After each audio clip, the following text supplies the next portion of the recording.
కేంద్ర ప్రభుత్వానికి వ్యతిరేకంగా దుబ్బాకలో నిరసనలో మాట్లాడుతున్న మచ్చ శ్రీనివాస్.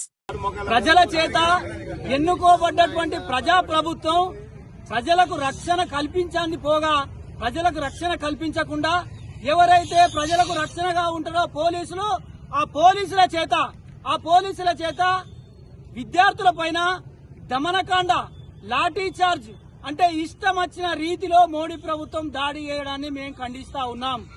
రెండోది, లోక్సభ ప్రతిపక్ష నేత రాహుల్ గాంధీ గారు ఈ యొక్క విద్యార్థులకు మద్దతుగా ఢిల్లీ రాజధానిలో ప్రొటెస్ట్ చేస్తే ఆయనను కూడా అప్రజాస్వామికంగా, నియంతృత్వంగా అరెస్ట్ చేయాలని కూడా మేము కాంగ్రెస్ పార్టీగా ఖండిస్తా ఉన్నాం.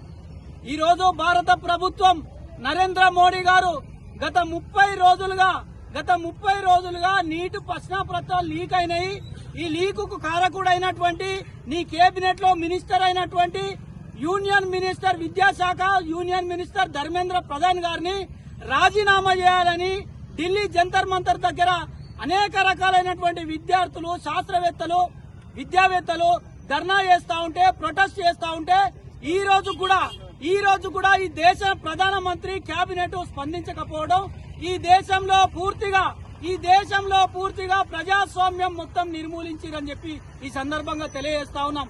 ఈ రోజు రాజ్యాంగంలో బాబాసాహెబ్ అంబేద్కర్ గారు ఇచ్చినటువంటి రాజ్యాంగం ప్రకారమే ఢిల్లీ జంతర్ మంతర్ లో విద్యార్థులు వాళ్ళ హక్కుల కోసం మాకు న్యాయం కావాలి, మాకు అన్యాయం చేసిండు నీ యూనియన్ మినిస్టర్ ధర్మేంద్ర ప్రధాన్ గారు, ఆయనను నీ కేబినెట్ నుండి బర్తరఫ్ చేయాలని చెప్పి విద్యార్థులు శాంతియుతంగా, ప్రజాస్వామ్యబద్దంగా నిరసన తెలుపుతా ఉంటే ఈ రోజు పోలీసుల చేత మహిళలను చూడకుండా మహిళల మీద, విద్యార్థుల మీద, మైనర్ బాలికల మీద కూడా దాడి చేసినటువంటి ఘటన. ఈ ఘటనకు నైతిక బాధ్యత వహిస్తూ వెంటనే ధర్మేంద్ర ప్రధాన్ గారిని, విద్యాశాఖ యూనియన్ మినిస్టర్ గారిని వెంటనే బర్తరఫ్ చేయాలి.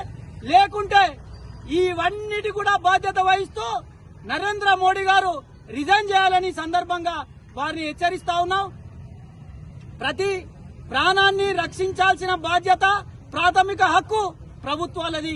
కానీ ఆ ప్రభుత్వాలే ప్రజలు ఎన్నుకోబడ్డ ప్రజల మీదనే దాడి చేస్తే ఈ ప్రజలకు ఎవరు చెప్పుకోవాలో ఒక్కసారి మోడీ గారు ఆలోచన చేయాలని చెప్పి ఈ సందర్భంగా హెచ్చరిస్తా ఉన్నాం.